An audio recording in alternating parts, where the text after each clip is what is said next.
Spiritual meditation is the pathway to divinity. It is a mystic ladder which reaches from earth to heaven, from error to truth, from pain to peace. Every saint has climbed it, every sinner must sooner or later come to it, and every weary pilgrim that turns his back upon self and the world, and sets his face resolutely toward the Father's home, must plant his feet upon its golden rounds. Without its aid, you cannot grow into the divine state, the divine likeness, the divine peace, and the fadeless glories and unpolluting joys of truth will remain hidden from you. Meditation is the intense dwelling, in thought, upon an idea or theme, with the object of thoroughly comprehending it. And whatsoever you constantly meditate upon, you will not only come to understand, but will grow more and more into its likeness, for it will become incorporated into your very being, will become, in fact, your very self. If, therefore, you constantly dwell upon that which is selfish and debasing, you will ultimately become selfish and debased. If you ceaselessly think upon that which is pure and unselfish, you will surely become pure and unselfish. Tell me what that is upon which you most frequently and intensely think, that to which, in your silent hours, your soul most naturally turns, and I will tell you to what place of pain or peace you are traveling, and whether you are growing into the likeness of the divine or the bestial. There is an unavoidable tendency to become literally the embodiment of that quality upon which one most constantly thinks. Let therefore the object of your meditation be above and not below, so that every time you revert to it in thought, you will be lifted up. Let it be pure and unmixed with any selfish element. So shall your heart become purified and drawn nearer to truth, and not defiled and dragged more hopelessly into error. Meditation, in the spiritual sense in which I'm now using it, is the secret of all growth in spiritual life and knowledge. Every prophet, sage and savior became such by the power of meditation. Buddha meditated upon the truth until he could say, "I am the truth." Jesus brooded upon the divine immanence until at last he could declare, "I and my Father are one." Meditation centered upon divine realities is the very essence and soul of prayer. It is the silent reaching of the soul toward the eternal. Mere petitionary prayer without meditation is a body without a soul, and is powerless to lift the mind and heart above sin and affliction. If you are daily praying for wisdom, for peace, for loftier purity, and a fuller realization of truth, and that for which you pray is still far from you, it means that you are praying for one thing while living out in thought and act another. If you will cease from such waywardness, taking your mind off those things the selfish clinging to, which debars you from the possession of the stainless realities for which you pray, if you will no longer ask God to grant you that which you do not deserve, or to bestow upon you that love and compassion which you refuse to bestow upon others, but will commence to think and act in the spirit of truth, you will, day by day, be growing into those realities, so that ultimately you will become one with them. He who would secure any worldly advantage must be willing to work vigorously for it, and he would be foolish indeed who, waiting with folded arms, expected it to come to him for the mere asking. Do not then vainly imagine that you can obtain the heavenly possessions without making an effort. Only when you commence to work earnestly in the kingdom of truth will you be allowed to partake of the bread of life. And when you have, by patient and uncomplaining effort, earned the spiritual wages for which you ask, they will not be withheld from you. If you really seek truth, and not merely your own gratification, if you love it above all worldly pleasures and gains, more, even, than happiness itself, you will be willing to make the effort necessary for its achievement. If you would be freed from sin and sorrow, if you would taste of that spotless purity for which you sigh and pray, if you would realize wisdom and knowledge, and would enter into the possession of profound and abiding peace, come now and enter the path of meditation, and let the supreme object of your meditations be truth. At the outset, meditation must be distinguished from idle reverie. There is nothing dreamy and unpractical about it. It is a process of searching and uncompromising thought which allows nothing to remain but the simple and naked truth. Thus meditating, you will no longer strive to build yourself up in your prejudices, but, forgetting self, you will remember only that you are seeking the truth. And so you will remove, one by one, the errors which you have built around yourself in the past, and will patiently wait for the revelation of truth which will come to you when your errors have been sufficiently removed. In the silent humility of your heart, you will realize that there is an inmost center in us all, where truth abides in fullness, and around, wall upon wall, the gross flesh hems it in. This perfect, clear perception which is truth, a baffling and perverting carnal mesh blinds it, and makes all error, and to know, rather consists in opening out a way whence the imprisoned splendor may escape, than in effecting entry for a light supposed to be without. Select some portion of the day in which to meditate, and keep that period sacred to your purpose. The best time is the very early morning, when the spirit of repose is upon everything. All natural conditions will then be in your favor. The passions, after the long bodily fast of the night, will be subdued. The excitements and worries of the previous day will have died away, and the mind, strong and yet restful, will be receptive to spiritual instruction. Indeed, one of the first efforts you will be called upon to make will be to shake off lethargy and indulgence. And if you refuse, you will be unable to advance, for the demands of the Spirit are imperative. To be spiritually awakened is also to be mentally and physically awakened. The sluggard and the self-indulgent can have no knowledge of truth. He who, possessed of health and strength, wastes the calm, precious hours of the silent morning in drowsy indulgence is totally unfit to climb the heavenly heights.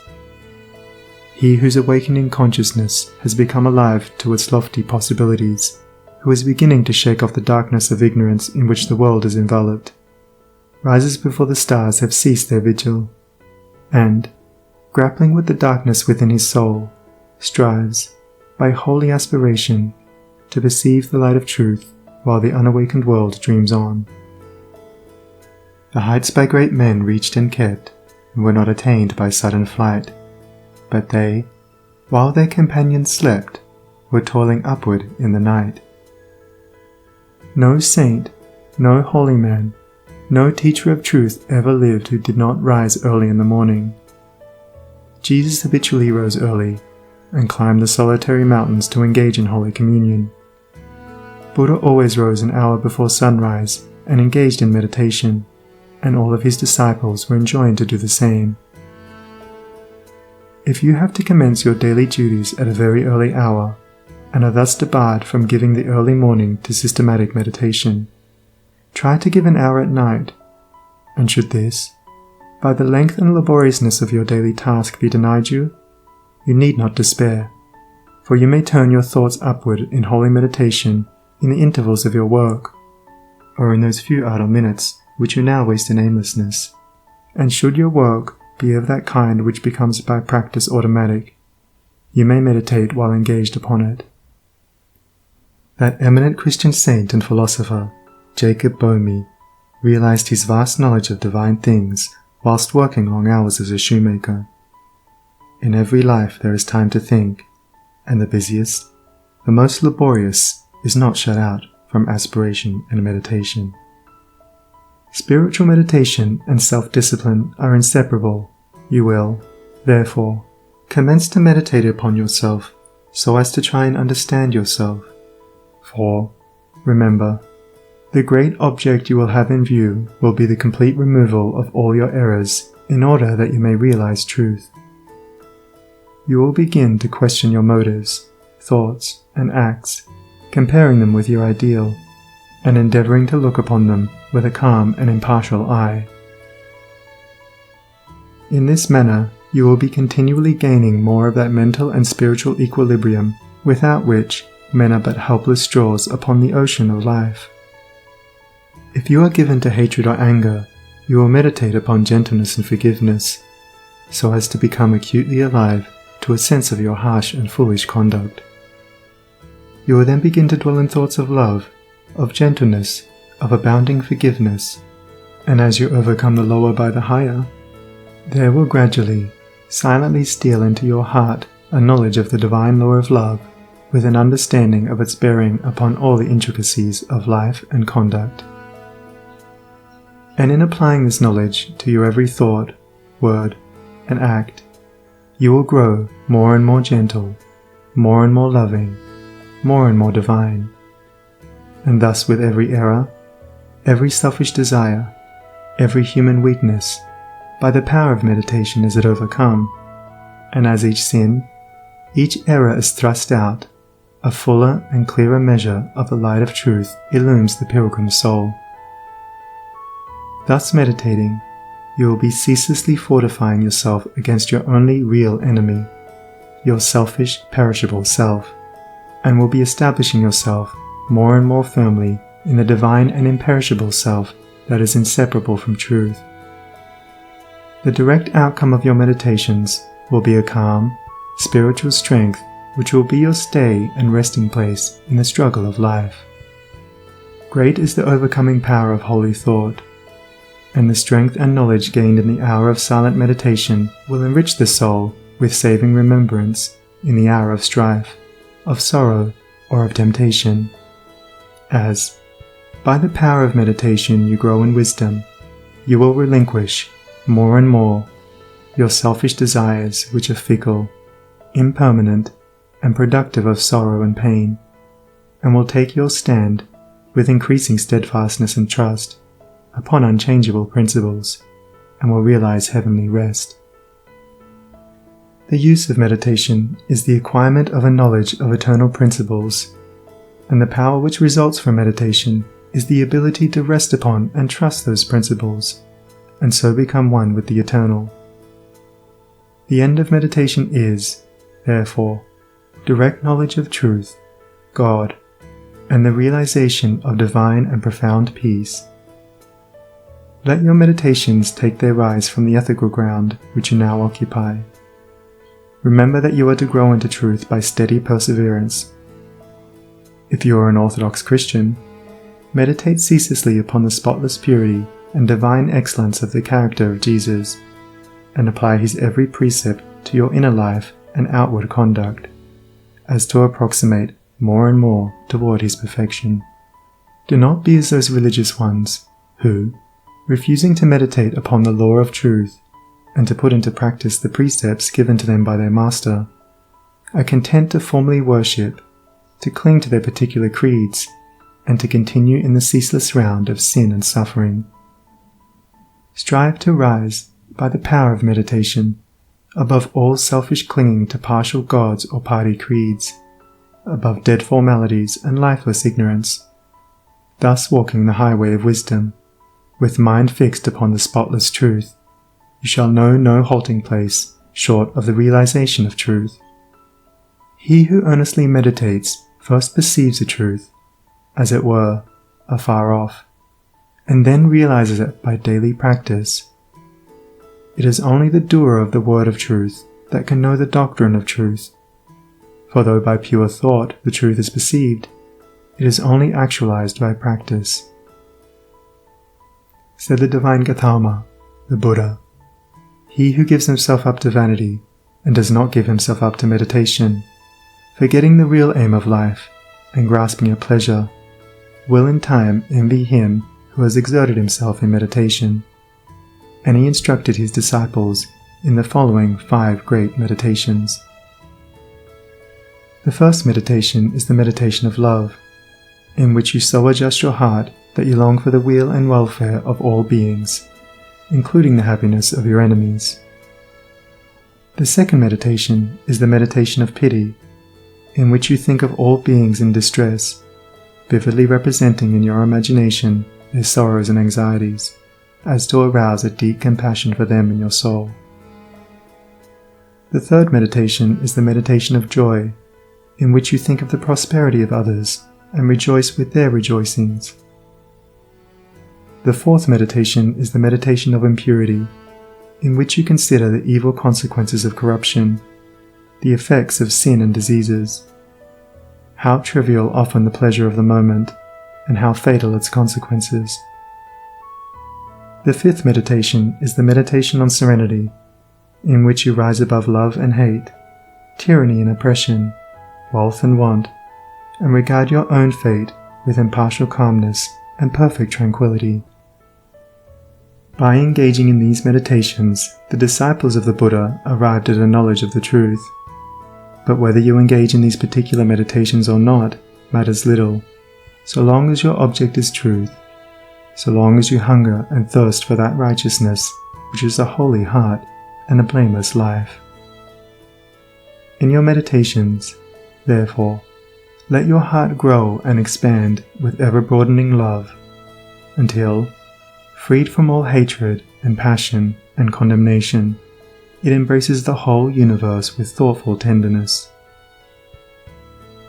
As the flower opens its petals to receive the morning light, so open your soul more and more to the glorious light of truth. Soar upward upon the wings of aspiration, be fearless, and believe in the loftiest possibilities. Believe that a life of absolute meekness is possible. Believe that a life of stainless purity is possible.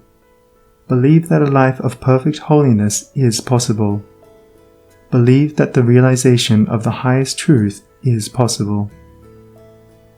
He who so believes climbs rapidly the heavenly hills, whilst the unbelievers continue to grope darkly and painfully in the fog-bound valleys. So believing, so aspiring, so meditating, divinely sweet and beautiful will be your spiritual experiences, and glorious the revelations that will enrapture your inward vision. As you realize the divine love, the divine justice, the divine purity, the perfect law of good or God, great will be your bliss and deep your peace. Old things will pass away, and all things will become new. The veil of the material universe, so dense and impenetrable to the eye of error, so thin and gauzy to the eye of truth, will be lifted, and the spiritual universe will be revealed. Time will cease, and you will live only in eternity. Change and mortality will no longer cause you anxiety and sorrow, for you will become established in the unchangeable, and will dwell in the very heart of immortality. Star of Wisdom. Star that of the birth of Vishnu, both of Krishna, Buddha, Jesus. Told the wise ones, heavenward looking, waiting, watching for thy gleaming, in the darkness of the night time, in the starless gloom of midnight, shining herald of the coming of the kingdom of the righteous, teller of the mystic story, of the lowly birth of Godhead, in the stable of the passions, in the manger of the mind-soul, silent singer of the secret, of compassion deep and holy, to the heart with sorrow burdened, to the soul with waiting weary, star of all-surpassing brightness, thou again dost deck the midnight, thou again dost cheer the wise ones, watching in the creedal darkness, weary of the endless battle with the grinding blades of error, tired of lifeless, useless idols, of the dead forms of religions, spent with watching for thy shining. Thou hast ended their despairing. Thou hast lightened up their pathway. Thou hast brought again the old truths to the hearts of all thy watchers. To the souls of them that love thee, thou dost speak of joy and gladness, of the peace that comes of sorrow. Blessed are they that can see thee, weary wanderers in the night time. Blessed they who feel the throbbing, in their bosoms feel the pulsing, of a deep love stirred within them by the great power of thy shining. Let us learn thy lesson truly, learn it faithfully and humbly. Learn it meekly, wisely, gladly,